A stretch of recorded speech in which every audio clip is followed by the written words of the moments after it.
kecenderungan hati di dalam menuntut ilmu atau belajar. Ketika hati kita cenderung menuntut ilmu, maka harus memperbaiki niat di dalam menuntut ilmu, dan juga harus cenderung hati kita itu untuk segera mungkin mengamalkan ilmu yang kita miliki. Karena setan senantiasa membuat hati kita ragu, meniupkan kebaikan-kebaikan yang sebenarnya di dalam kebaikan itu adalah keburukan-keburukan yang bisa mengancam diri kita. Jadi syaitan itu meniupkan hadis-hadis yang berkaitan dengan keutamaan seorang yang berilmu, mengutamakan seseorang yang memiliki ilmu, tetapi di satu sisi kita lupa pada kewajiban-kewajiban untuk mengamalkan ilmu yang kita miliki, dan juga kewajiban untuk mengajarkan ilmu yang kita miliki. Dan pada hari ini dari kitab Bidayatul Hidayah karangan Abu Hamid Al-Ghazali, kita sampai pada pembahasan tentang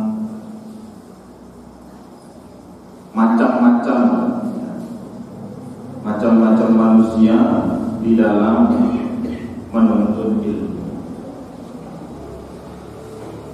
Qala al-musannifu wasyarihu rahimahullahu ta'ala wa nafa'ana bi ulumihi ma fid dharain amin ya rabbal alamin.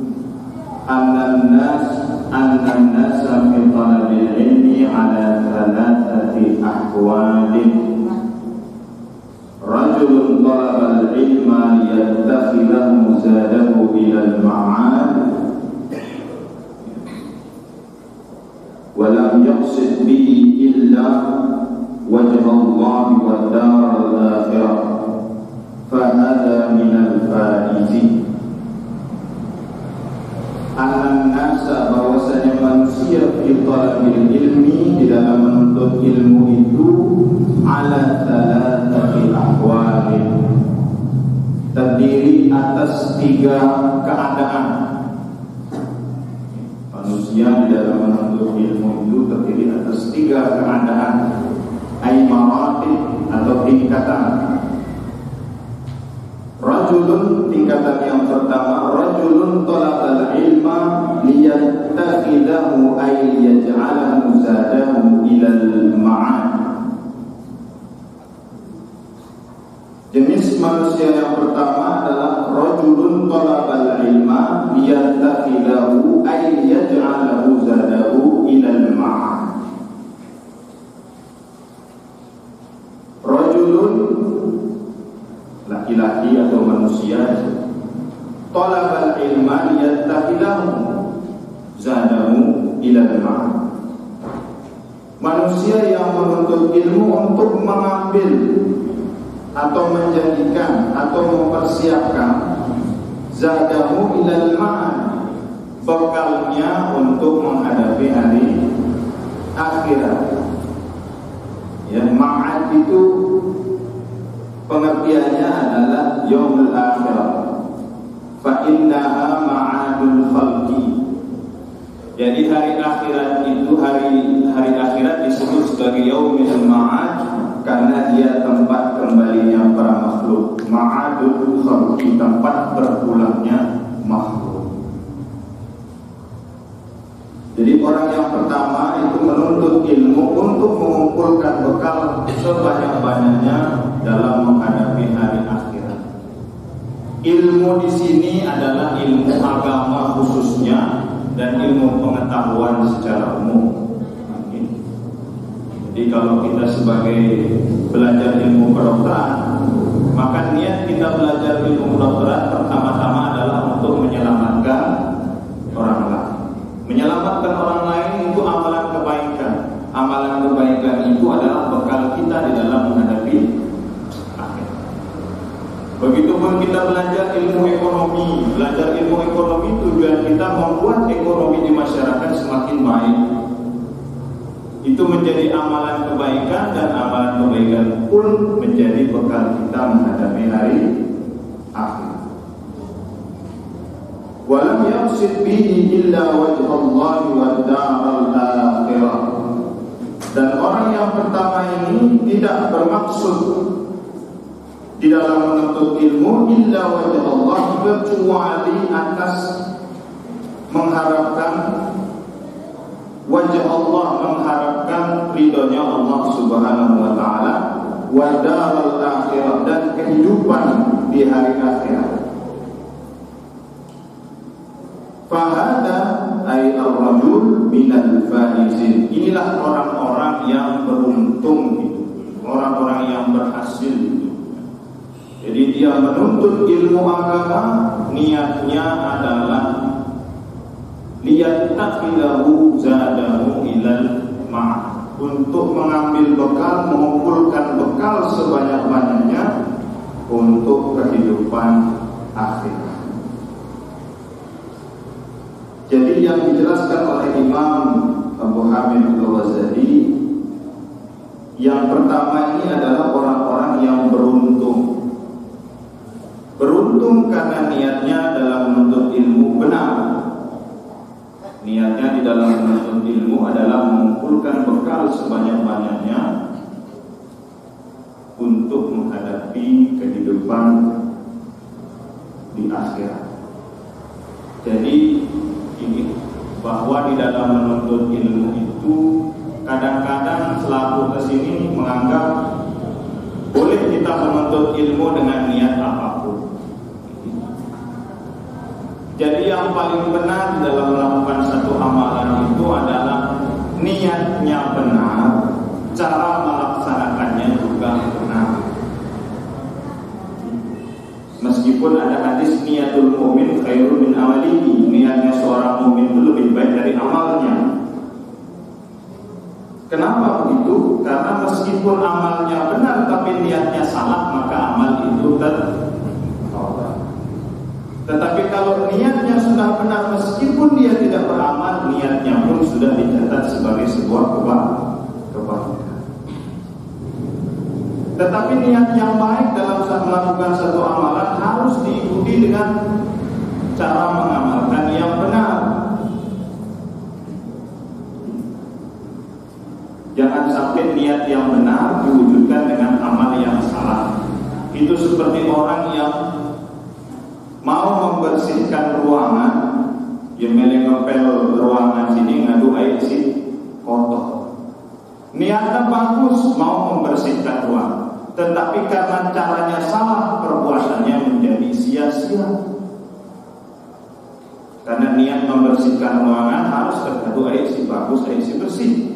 Muntekadu air si kotor, maka amalan itu menjadi perbuatan yang sia-sia. Dan niat yang baik, niat yang lurus juga harus diiringi dengan cara mengamalkan yang baik dan benar. Fahada ayyul rajul minal faizin ay an-najina min azabillahi ta'ala al-lahina bil khair. Apa maksudnya orang-orang yang beruntung? Beruntung atas apa? Ay an-najina min azabillahi ta'ala. Dia terhindar atau dia selamat dari azabnya Allah Subhanahu wa ta'ala. Al-lahina bil khair, yang mendapatkan kebaikan-kebaikan. Lalu kemudian dijelaskan, disyaratkan oleh Syekh Nawawi Al-Bantani, alamatu alimil akhirah. Apa saja ciri-ciri atau tanda-tanda orang-orang yang menuntut ilmu dengan sebab akhirat. Yang pertama, ada mutalabid dunya bil ilmi. Ciri-ciri orang yang menuntut ilmu untuk akhirat itu ada mutalabid dunya bil ilmi. Jadi dia menuntut ilmu tidak karena sebab mengharapkan dunia. Karena dunia sini banyak hal, contohnya harta benda, pujian-pujian, kemuliaan di mata masyarakat untuk disebut sebagai orang yang alim. Kalau masih itu yang menjadi alasan kita menuntut ilmu, maka kita tidak termasuk ke dalam golongan yang faizi, golongan yang beruntung. Tetapi kalau niat kita dalam menuntut ilmu semata-mata untuk menghadap Allah Subhanahu wa ta'ala, untuk mengharapkan bekal kita ketika menghadapi hari akhirat, maka ciri-cirinya ada mutalabid dunia. Dinarak di dalam hati sini niat menuntut ilmu karena dunia. Dunia sini mengharapkan harta dari ilmu, mengharapkan kedudukan dari ilmu, mengharapkan pujian dari masyarakat karena ilmu. Itu adalah niat yang salah di dalam menuntut. Yang kedua, wa kaunu qasdihi bil ishtighali bil ulum naila sa'adatil akhirah, fa yakunu mu'taniyan bil ilmi al batin sa'isan li qalbihi bi mujahadatin nafsi. Yang kedua, ciri-ciri orang yang menuntut ilmu karena sebab akhirat, dia menyibukkan dirinya, menyibukkan hatinya untuk naila sa'adatil akhirah, untuk mengharapkan kebahagiaan, keberuntungan di kehidupan akhir. Fayakunu mu'taniyan bi ilmil batin sa'isan li qalbihi bi mujahadatin nafsi. Jadi dia selalu senantiasa melatih hatinya untuk ikhlas dalam menuntut ilmu, senantiasa melatih hatinya untuk meyakinkan dirinya bahwa menuntut ilmu itu niatnya adalah untuk kehidupan akhir. Wa kaunu i'timadihi fil ulum ala ittiba'i sahibi syari'ah fi af'alihi wa aqwalihi, ya, fi af'alihi wa aqwalihi. Yang terakhir, ciri orang yang menuntut ilmu karena sebab akhirat, i'timadihi fil ulum syar'iyyah, i'timadi fil ulum ala ittiba'i sahibi syari'ah. Jadi dia tetap berpegang kepada contoh dan tauladan yang telah diberikan oleh Rasulullah Muhammad sallallahu alaihi wasallam fi af'alihi wa aqwalihi, dalam perbuatannya dan perkataannya. Jadi orang yang menuntut ilmu karena sebab akhirat, dia berpegang di dalam perbuatan kesehariannya, tidak keluar dari apa yang menjadi contoh, apa yang menjadi tauladan dari Nabi. Bagaimana cara Nabi berkeluarga, bagaimana cara Nabi berakhlak kepada saudaranya, berakhlak kepada tetangganya, berakhlak kepada murid-muridnya, berakhlak kepada sahabatnya. Itu yang menjadi contoh dan tauladan dari orang-orang yang menuntut ilmu karena sebab akhirat. Jadi si jari pedoman sini perkataan dan perbuatan Nabi, bukan hanya penampilan Nabi, tetapi perkataannya dan perbuatannya. Menarik dengan hanya meniru penampilan doang, laku tidak bagus hubungannya timbak tetangga, tidak bagus hubungannya timbak saudara, tidak bagus hubungannya timbak dengan sesama muslim, maka sama saja tidak meniru perkataan dan perbuatan Nabi Muhammad sallallahu alaihi wasallam. Contohnya dalam hadis la yu'minu ahadukum hatta yuhibba li akhihi ma yuhibbu li nafsihi. Dan sempurna keimanan salah satu di antara kamu ketika engkau tidak mencintai saudaramu sebagaimana engkau mencintai dirimu sendiri. Dalam hadis yang lain, maka yu'minu billahi wal yawmil akhir falyukrim jarahu. Maka muliakan tetangga bagi orang-orang yang merasa dirinya beriman kepada Allah dan hari akhir. Muliakan tetanggamu, muliakan tamumu. Orang yang menuntut ilmu karena sebab akhirat, maka dia akan senantiasa iktimad. Dia praktekkan dalam perbuatan keseharian, memuliakan tamu dan memuliakan tetangga.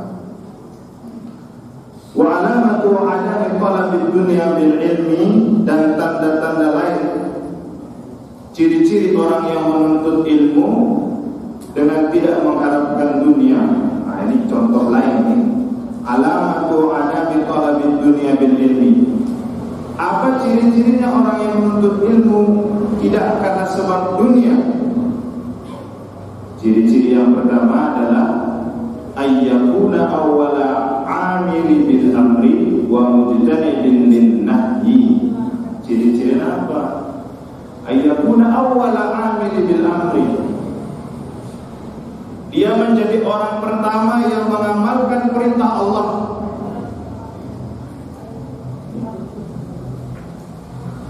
Wa mujtanibin lin nahyi, dan menjadi orang yang pertama meninggalkan larangan Allah Subhanahu wa taala.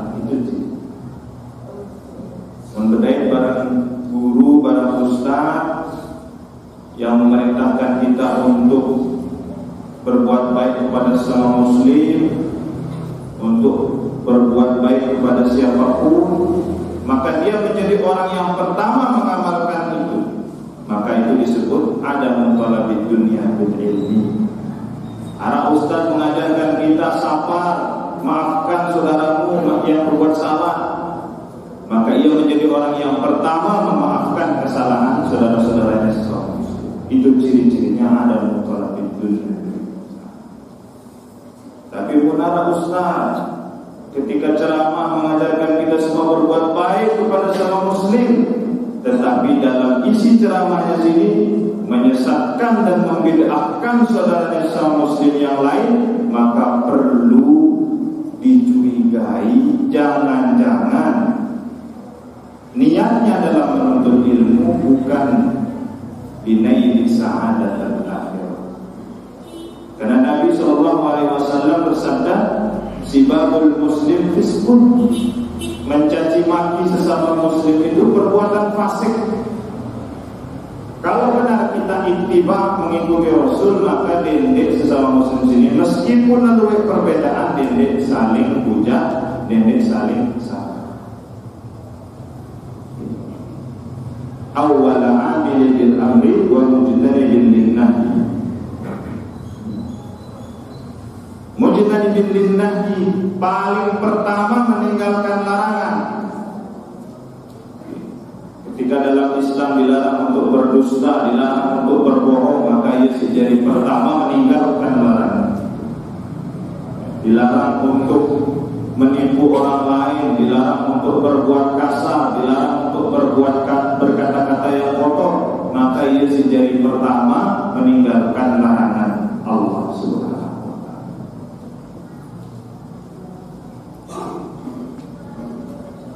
Wa ayyakuna mujtaniban tarafuha mat'ami wa maskanin wa malbasin.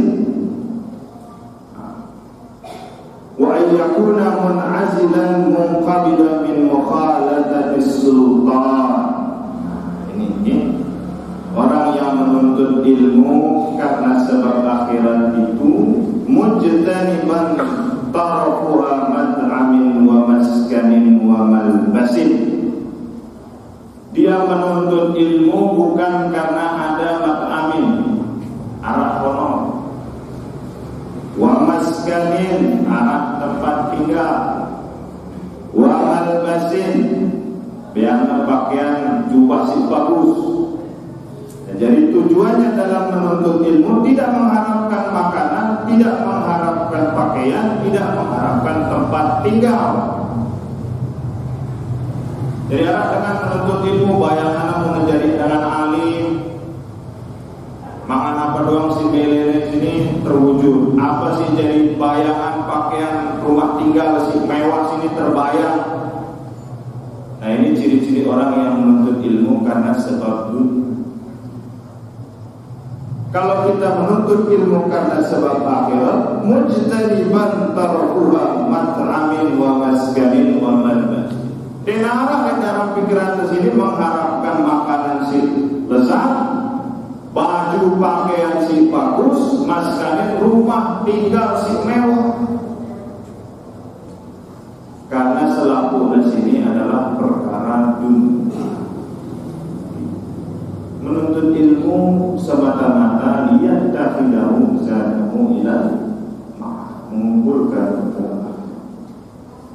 Wa ayyakuna mun'azilan munqabidan min mukhalatis sultan. Dan ciri orang-orang yang menuntut ilmu karena sebab akhirat itu denara dalam artinya sini niat menuntut ilmu untuk dekat dengan penguasa. Mukhalatis sultan. Maka kita ada TV, para ustaz-ustaz ini menuntut ilmu untuk menghina penguasa, untuk menjelek-jelekkan pemerintah. Di satu sisi Arab ustaz-ustaz memuji pemerintah. Nah, kedua-duanya sini pada, karena ilmunya bukan digunakan untuk talabul hidayah, tapi ilmunya digunakan imam menjelek-jelekkan penguasa atau memuja-muji penguasa. Wa ayyakuna mun'azilan munqabidan min mukhalatis sultan. Jadi jangan sampai anak niat menuntut ilmu itu untuk dekat-dekat dengan penguasa. Karena penguasa yang sejati lahu mulkus samawati wal ardh, adalah pemilik langit dan bumi. Yang pertama tadi ciri-ciri penuntut ilmu karena sebab akhirat adalah awwalu amili bil amri wa mujtanibin lin nahyi. Yang paling pertama melaksanakan perintah dan paling pertama meninggalkan larangan. Kemudian ayyakuna mujtaniban tarfuha mat'amin wa maskanin wa malbasin. Tidak mengharapkan makanan yang lezat, pakaian si bagus dan rumah si mewah, balik si mewah. Yang ketiga, ayyakuna mun'azilan munqabidan min mukhalatis sultan. Tidak mengharapkan dengan ilmunya itu untuk bisa dekat dengan penguasa.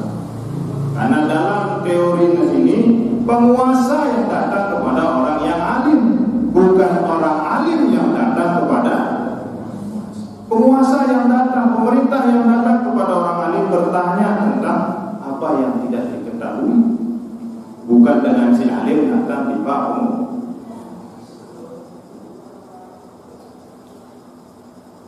Mun'azilan munqabidan min mukhalatis sultan illa linuskin lahu aw liraddi madhalima ila arbabiha aw lisyafa'a fi mardatillah.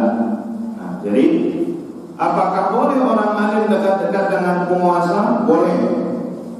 Dalam kondisi apa? Linuskin lahu, untuk memberikan nasihat kepada pemerintah. Aw liraddi madhalima ila arbabiha, atau untuk menolak kezaliman dari penguasa. Boleh orang alim dekat dengan penguasa selama dalam niat memberikan nasihat atau menolak kezaliman penguasa atau pemerintah.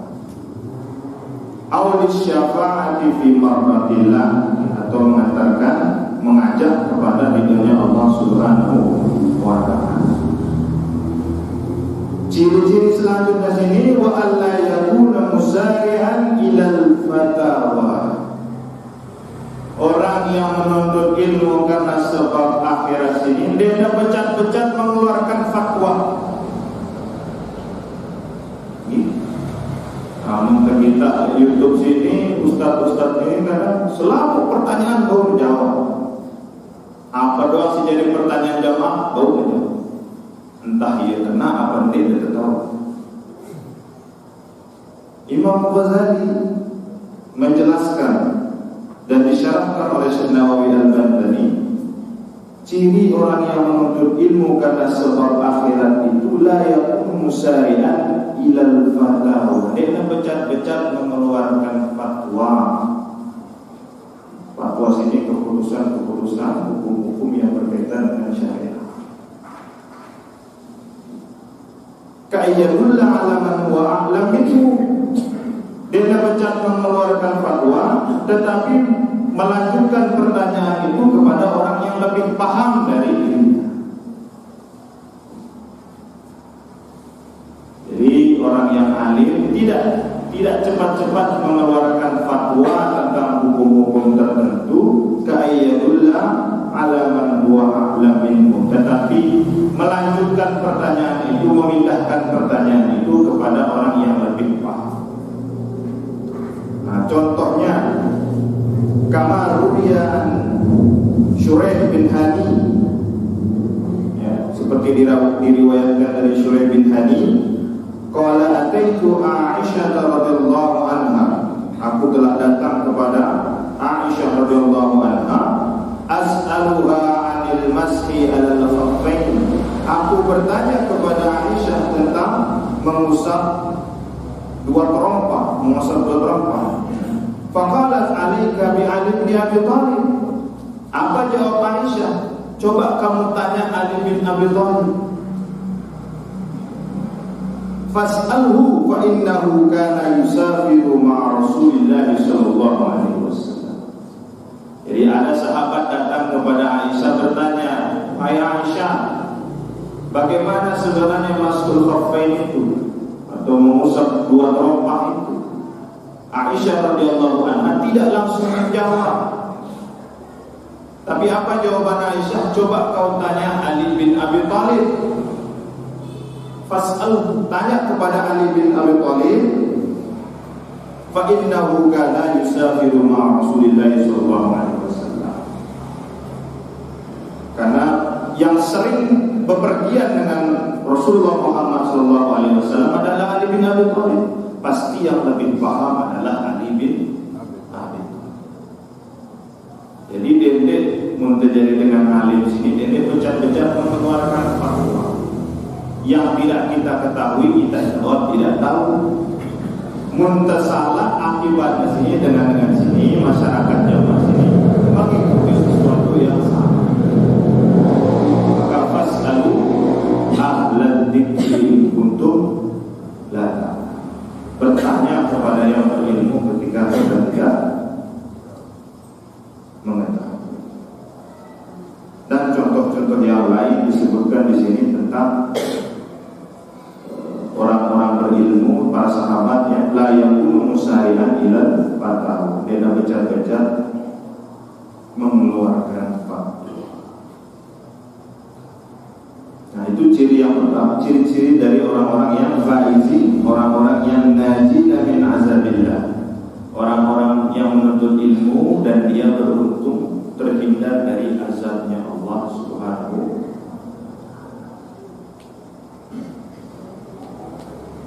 Kemudian yang kedua, jenis-jenis orang-orang yang menuntut ilmu yang kedua, rajulun talabahu liyasta'ina bihi ala hayatihi al-ajilah. Manusia yang menuntut ilmu liyasta'ina bihi ala hayatihi, niatnya menuntut ilmu adalah untuk menolong dirinya ala hayatihi al-ajilah, pada kehidupannya.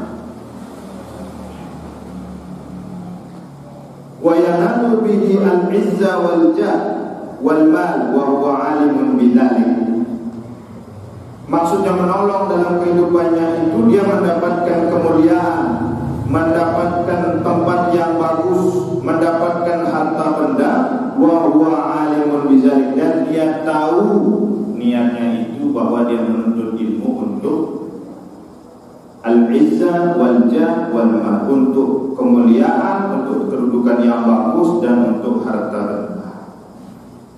Nah, jadi manusia yang kedua menuntut ilmu, niatnya adalah agar ilmunya itu menolong dia mendapatkan kemuliaan, al-'izzah ay al-quwwah al-karim al-kiram, wal jah, mendapatkan al-qadra wal manzilah, kedudukan yang mulia, wal mal, dan mendapatkan harta, wa huwa 'alimun bidzalik.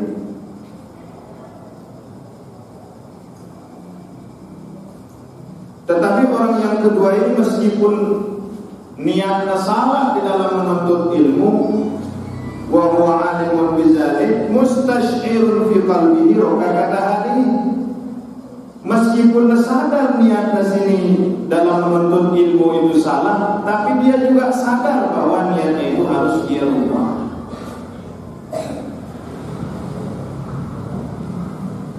Dia merasa mustasyirun ay mudbirun fi qalbihi, kata hadis, sadar manusia sini di dalam hatinya karena sebab lemah iman, karena sebab lemah dirinya, dia salah niat di dalam menuntut ilmu. Kebanyakan selaku kesini masih di dalam golongan orang yang kedua ini, tersadar niat tersalah, dan kita juga berusaha untuk merubah niat kita di dalam menuntut ilmu. Mustasyirun fi qalbihi kata hadis ay dha'fa qalbihi, atau lemah hatinya di dalam berniat dalam menuntut ilmu.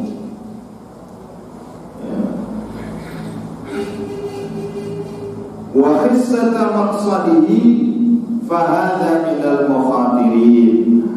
Jadi karena manusia yang kedua ini dia menggunakan ilmunya untuk mendapatkan kedudukan yang mulia, untuk mendapatkan harta benda, tetapi dia sadar bahwa niatnya itu salah.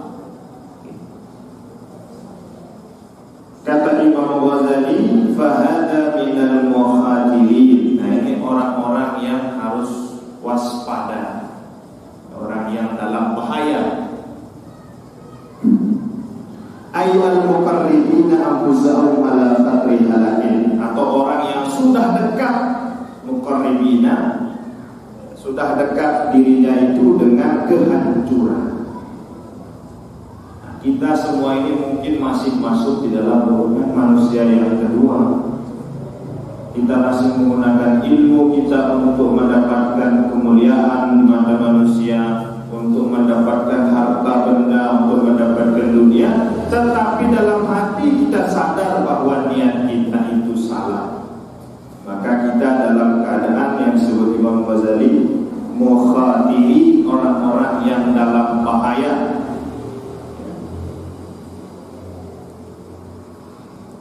Fa in ajaluhu qabla taubati khifa alaihi su'ul khatimah, kata Imam Ghazali. Fa in ajaluhu,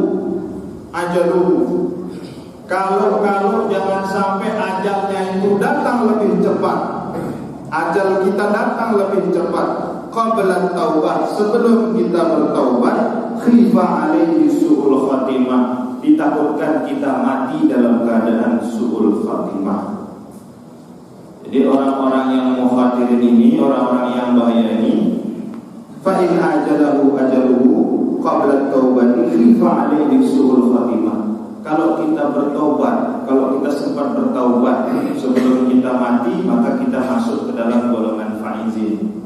Tetapi yang ditakutkan oleh Imam Ghazali, ketika ajal datang kita belum sempat bertaubat, ditakutkan kita mati dalam keadaan su'ul khatimah. Wa wal maut bi ghairil iman. Nauzubillah. Jadi ditakutkan oleh Imam Ghazali orang-orang yang dalam keadaan bahaya ini sebelum mati dia dengan sempat bertaubat, dia sempat ditakutkan akan mati, khifa alaihi su'ul khatimah.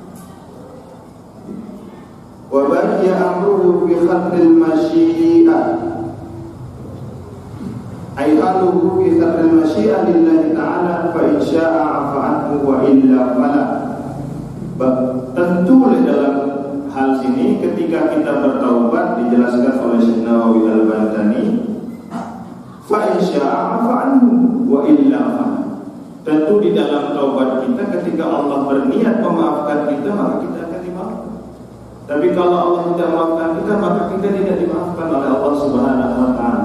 Tetapi yang harus kita lakukan adalah bertaubat ketika kondisi kita di dalam golongan mufarid.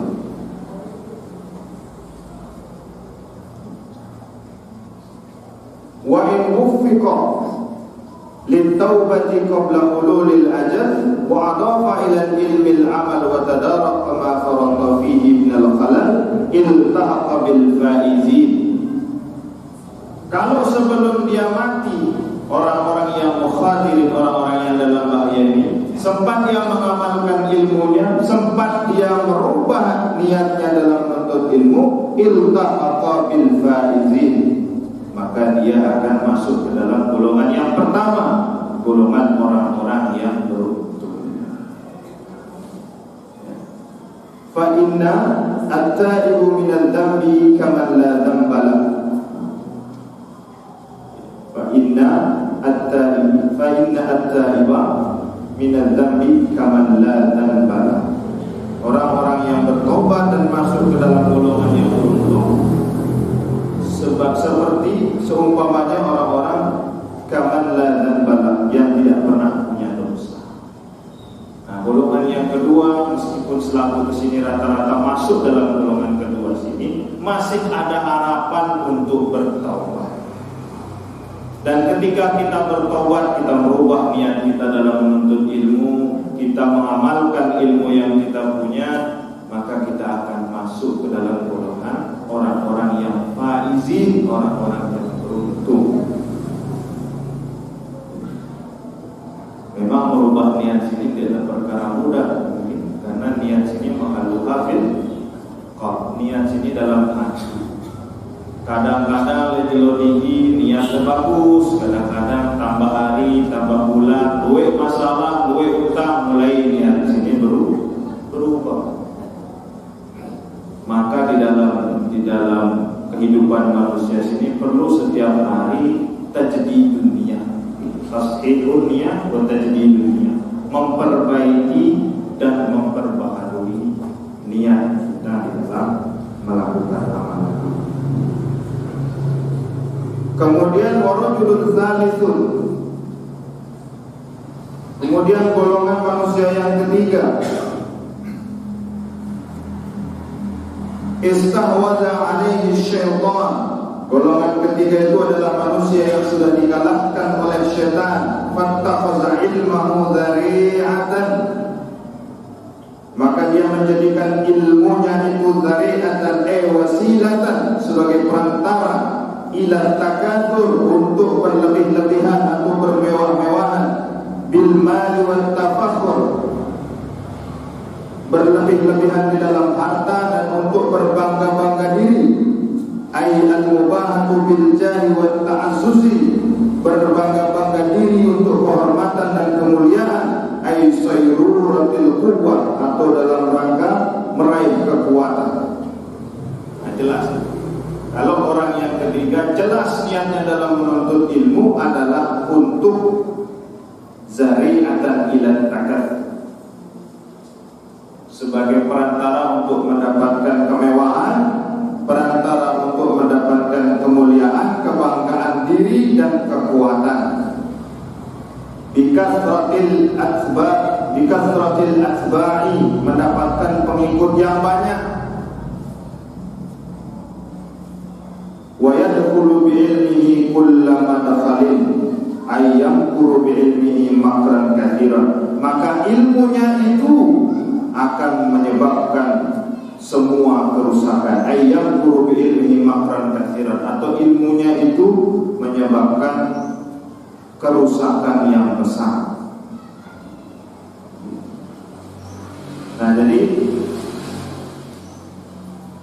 menjadi seorang pendidik, menjadi seorang ustaz, menjadi seorang ulama, menjadi seorang tuan guru di dalam perkara mudah, apalagi ketika berkaitan dengan perkara menjaga niat.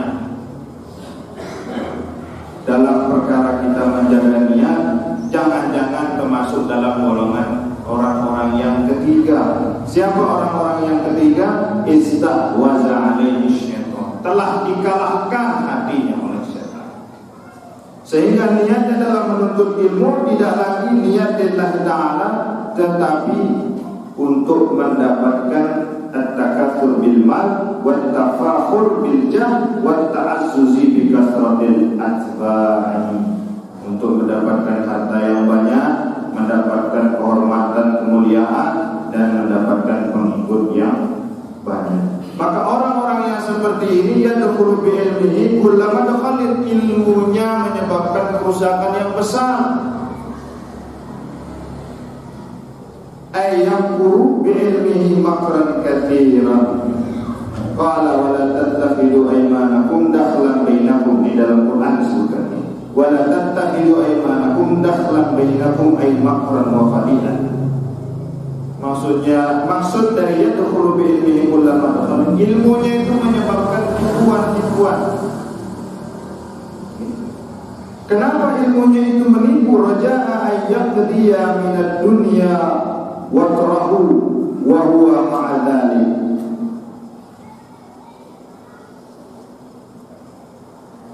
Yu'miru bi nafsihi annahu 'inda Allahi bi makanatin.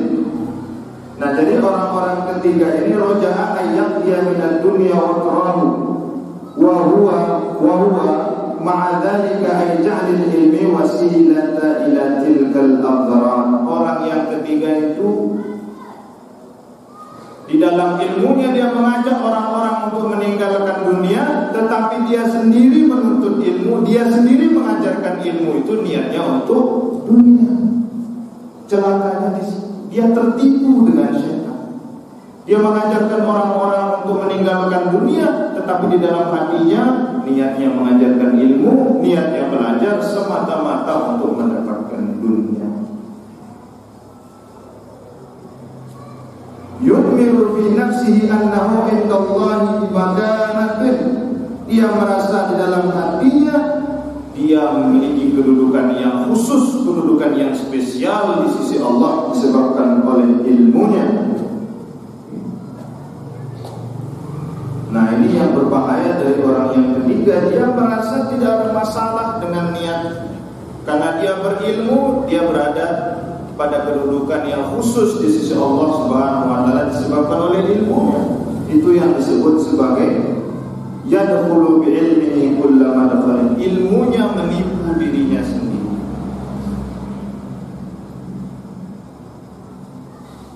Lalu kemudian dilanjutkan oleh Syekh Nawawi Al-Bantani di dalam syarahnya, dijelaskan oleh Imam Ghazali, littisamihi bisimatil ulama wa tarassumihi bi rusumihim fi ziyyi wal mantiqi ma'a takalubihi. Bisimatil ulama ay bi alamatihim wa tarassumihi ay tasawwur. Orang-orang yang ketiga sini dia merasa kedudukan, merasa memiliki kedudukan di sisi Allah karena penampilannya sudah seperti orang yang alim, ngadu jubah, ngadu apa? Sorban, ngadu imamah, menjadi ustaz, jadi tuan guru. Maka dalam hatinya tertanam, saya lebih mulia dari orang lain di sisi Allah Subhanahu wa taala. Inilah tipuan dari syaitan. Bisimatil ulama ay bi alamati wa tarassumihi ay tasawwurihi bi rusumihim ay bi suratihi.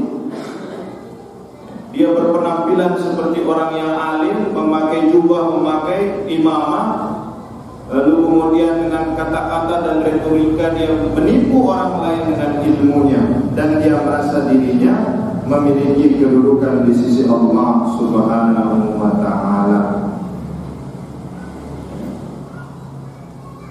Kemudian rusumihim biziyyi ay al-libas wal hay'ah, dalam bentuk pakaian dan dalam bentuk gestur, gerak tangan, gerak tubuh. Wal mantiqi ay al-kalam wa huwa masdar mimi, mantiq itu dari masdar mimi. Ma'atakalubihi ay tawatubihi wa musara'atihi ala dunya zahiran wa batinan.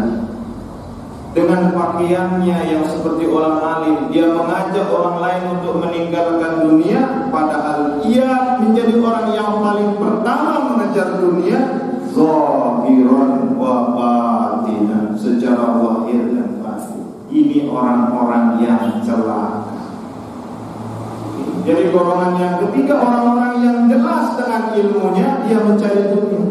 Dia berpenampilan seperti orang alim, menyampaikan ilmu agama, mengajarkan orang untuk meninggalkan dunia, padahal dia jadi manusia pertama yang paling cepat langkahnya untuk mendapatkan dunia, zahiran wa batin.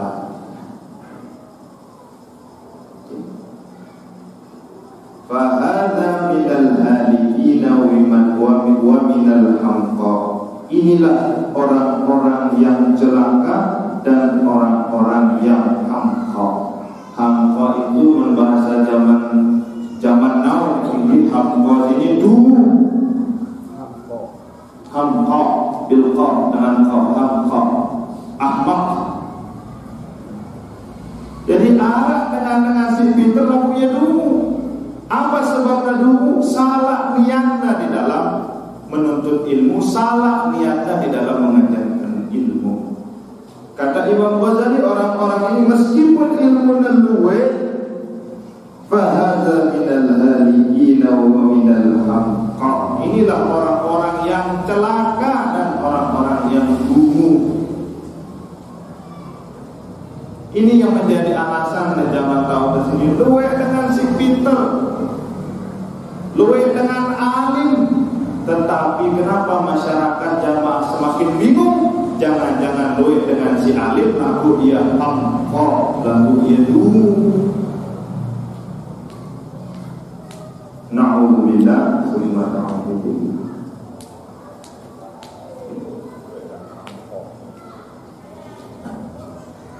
Fahala minal halikin wa minal hamqa al-maghrurin, orang yang lumu dan tertipu, al-makhdu'ina lisyaitan, yang ditipu oleh syaitan. In ar-raja'u munqati'un an taubatihi. Orang-orang yang seperti ini tidak bisa diharapkan lagi taubatnya. Kenapa? Karena wah merasa diri paling alim, merasa diri sudah selamat, merasa diri kedudukannya bagus di sisi Allah. Orang-orang yang seperti ini paling sekat nasihatin. Bagaimana mau mengajak diri untuk bertaubat sedang dia merasa dirinya paling benar? Nah, inilah salah satu bagian dari penyakit sombong. Sombong itu penyakitnya iblis. Arab sakit dua penyakitnya iblis ini sombong. Apa perintah Allah Ta'ala? Usjudu li Adam fasajadu illa iblis aba wastakbar. Sujudlah semua makhluk kecuali iblis. Aba wastakbar, karena sebab kesombongan. Apa karena iblis ini? Ana khairum minhu, aku lebih baik timbang Adam. Khalaqtani min nar wa khalaqtahu min tin. Aku lengan api, lengan tanah. Masa api sujud dipatah? Nah, begitupun orang alim yang salah di dalam menuntut ilmu, sekat nasihat. Makanya dikatakan oleh Imam Ghazali, ar-raja'u munqati'un an taubatihi, sulit mengharapkan tobatnya orang yang seperti ini karena dia tidak menerima nasihat dari orang lain.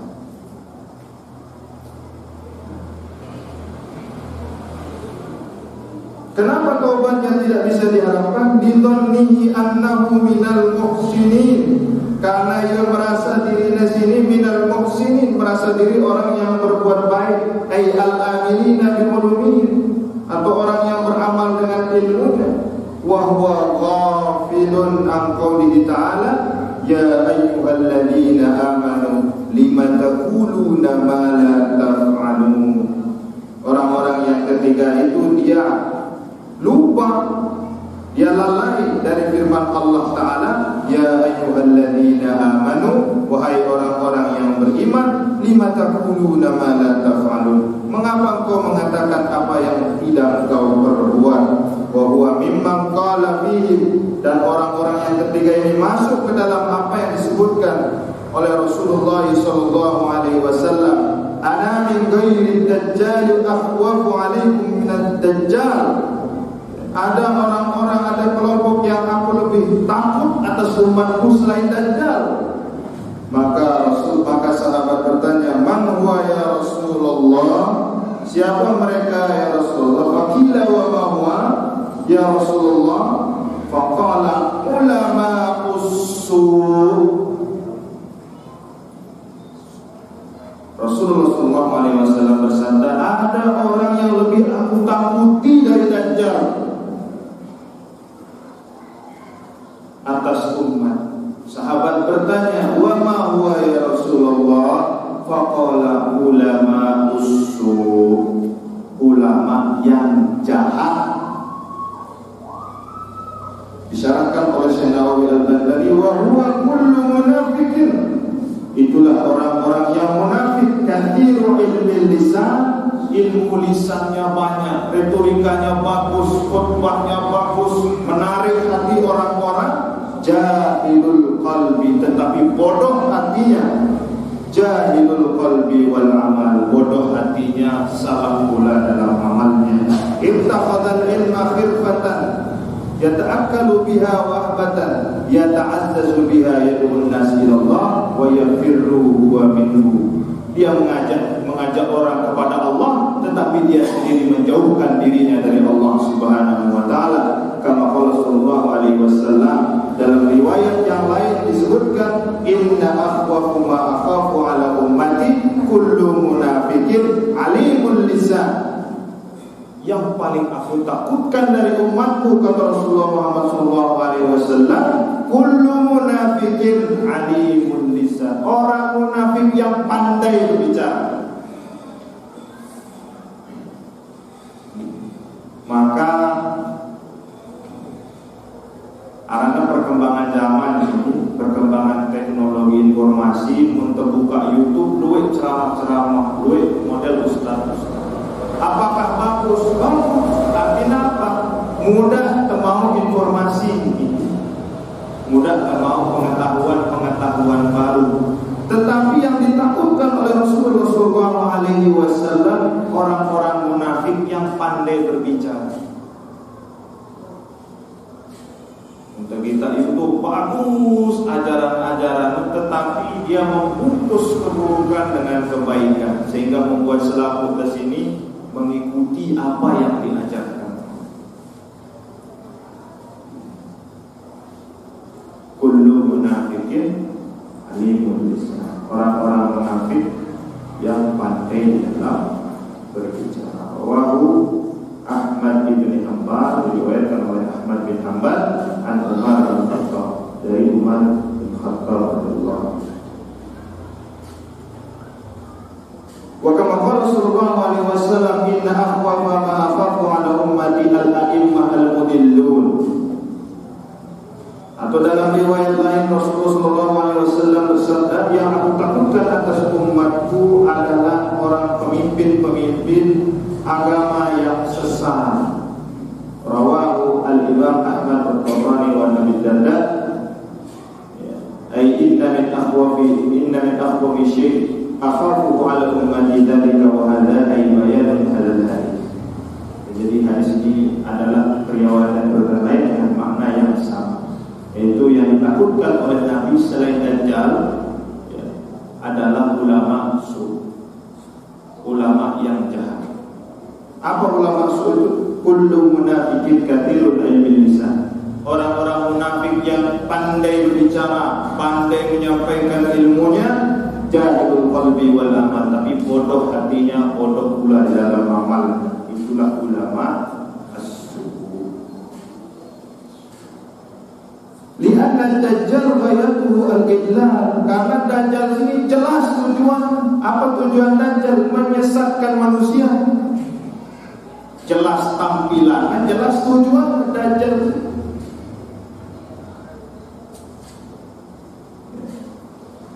Li'anna Dajjal ghayatuhu al-idlal wa mithlu hadha al-alimu wa insarafa an-nas 'an ad-dunya bi lisanihi wa maqalihi wa huwa da'in lahum ilayha bi a'malihi wa aqwalihi wa lisanul hali amtaqu min lisanil maqal.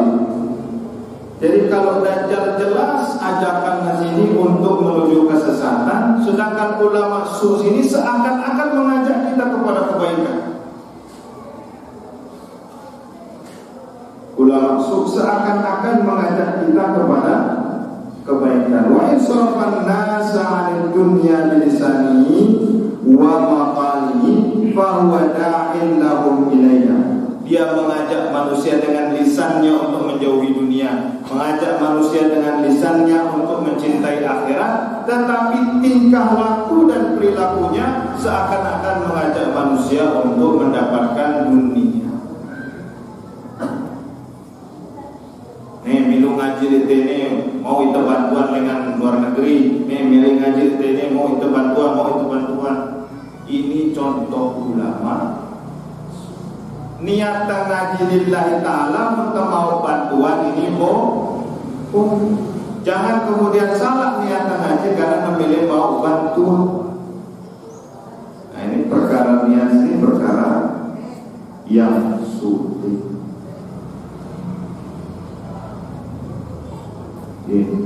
Bi'amalihi wa mithlu hadha al-alim wa insarafan nasa 'anid dunya bilisanihi wa maqalihi fa huwa da'in lahum ilayha bi'amalihi wa aqwalihi wa lisanul hal antaqu min lisanil maqal. Jadi karena di dalam berdakwah ini lisanul hal antaqu min lisanil maqal, apa yang diucapkan oleh perbuatan itu lebih besar dampaknya ketimbang apa yang hanya diucapkan dengan kata-kata. Jadi dalam mengajak orang untuk berbuat baik hanya dengan kata-kata susah, karena lisanul hal antaqu min lisanil maqal. Perbuatan berbicara lebih fasih dan lebih bagus ketimbang perkataan. Maka dia dalam, jadi untuk mengadakan pengajian sini susah ya. Susahnya apa? Bagaimana mengatur niat. Arah undangan pengajian, kenapa Ustaz tidak pernah turun? Yang susah itu bukan menyampaikan kebenaran, yang susah itu menjaganya. Apa niat ceramah? Apa niat pengajian sih? Kalau sekedar untuk kasratul atba, untuk mendapatkan banyak pengikut, nauzubillah min dzalik, kita masuk ke dalam golongan ketiga, orang-orang yang dikalahkan oleh syaitan. Kalau niat ceramah, niat pengajian untuk harta, nauzubillah min dzalik, masuk ke dalam golongan ketiga ini. Maka yang susah di dalam menyampaikan kebenaran adalah bagaimana kita menata niat. Kalau ilmu bisa kita dapatkan di mana saja. Pengetahuan tentang agama kita bisa dapatkan di mana saja.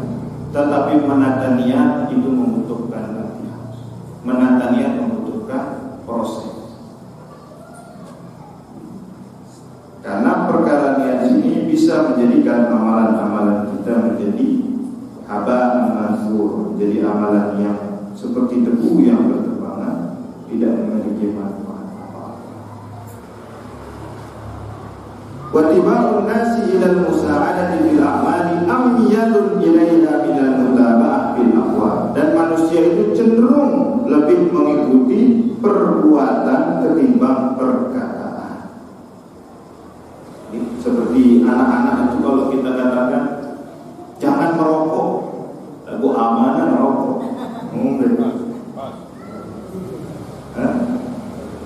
Dedek mundur lagu amanah bilang jelur. Artinya apa? Suatu saat anak kecil ini akan menjadi perokok juga.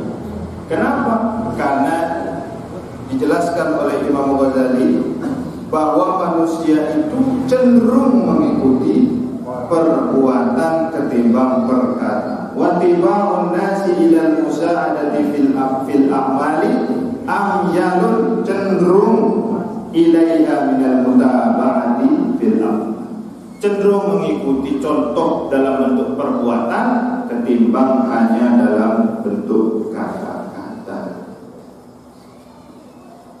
Fama afsadahu hadzal maghrur bi amalihi aktsar mimma aslahahu bi aqwalihi. Apa yang dirusak oleh ulama yang seperti ini lebih besar dari apa yang dia perbaiki dengan kata-kata. Jadi apa yang dia rusak, apa yang dia hancurkan, apa yang dia buat menjadi buruk, itu lebih besar dampaknya ketimbang aslahu bi aqwalihi, atau kata-kata indah yang dia ucapkan itu lebih banyak menghasilkan kerusakan. Idla yajtari'u al-jahidu 'ala ar-rahbati fid dunya illa bi istijra'il ulama faqad sara ilmuhu sababan li jur'ati ibadillahi 'ala ma'asihi. Malah ilmunya itu menyebabkan orang-orang menjadi berbuat maksiat. Apakah ada yang seperti itu? Banyak. Dia mengajarkan untuk merasa diri paling benar, merasa dirinya paling sunnah, merasa dirinya paling betul, merasa dirinya paling ikut kepada Rasul, sehingga menyalahkan orang lain. Itu seperti lijur hati, sababan lijur hati ibadillahi ala ma'asihi, menyebabkan orang-orang, menyebabkan hamba Allah itu lebih dekat kepada perbuatan maksiat.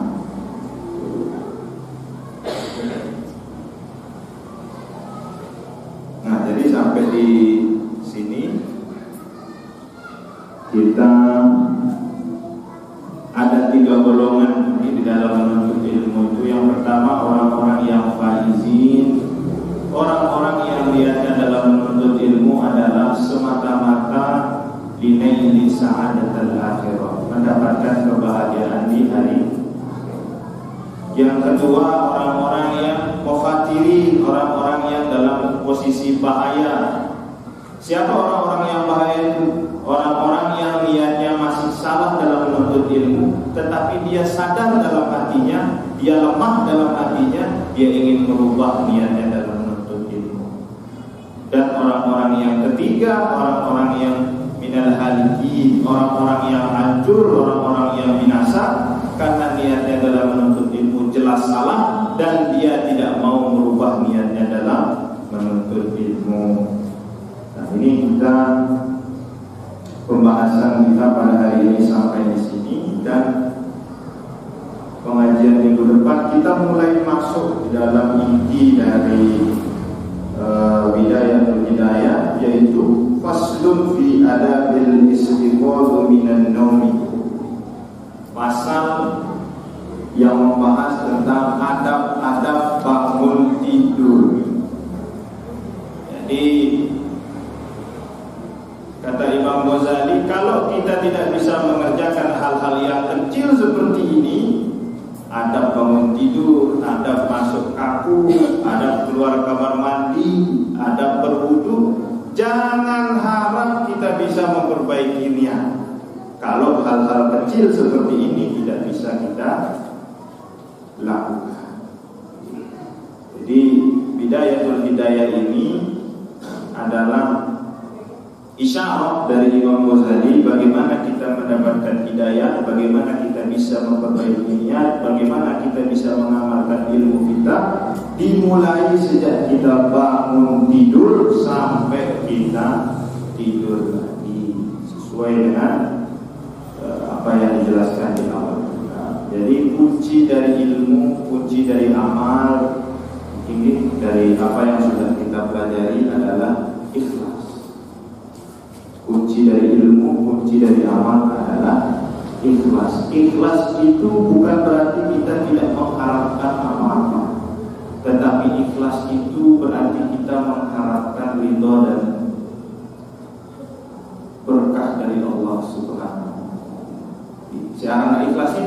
bukan berarti kita tidak mengharapkan apa-apa, tapi ikhlas itu kita mengharapkan semata-mata keridhaan dan keberkahan dari Allah Subhanahu wa taala. Dan yang mengharapkan kita semua ketika membaca Awadul Marahiyah, kita pahami pesan-pesan yang di dalamnya. Ketika dia membaca Awadul Marahiyah, dia mendapatkan pesan-pesan terutama bagi para penuntut ilmu. Seperti yang sampaikan kemarin, wa bil ulumi ma'al a'mali rabbir zuqa kullabaha walladina fiha qad akhlas bit ta'limi wa insya'il laha rabbana wa ajzilan ajraman qad ahsana. Jadi orang-orang jamaah marakit taklimat itu yang berulum, dia berilmu ma'al a'mal, dan dia mengamalkan ilmu. Walladzina fiha qad akhlas, dan dia ikhlas dalam mengamalkan ilmunya. Bitta'limi wa insya'il laha rabbana, dengan pengajaran dalam bentuk pertemuan tatap muka, dalam bentuk pengajian kita, wa insya'il laha rabbana wa ajzilan ajraman qad ahsana amal, berikan ganjaran, berikan pahala sebagaimana orang yang ahsana amal, orang-orang yang berbuat. Mudah-mudahan Allah Subhanahu wa taala membantu selaku tersini dalam memperbaiki niat di dalam menuntut ilmu, di dalam mengajarkan ilmu, sehingga ilmu kita menjadi ilmu yang bermanfaat di dunia wal akhirat. Amin amin ya rabbal alamin.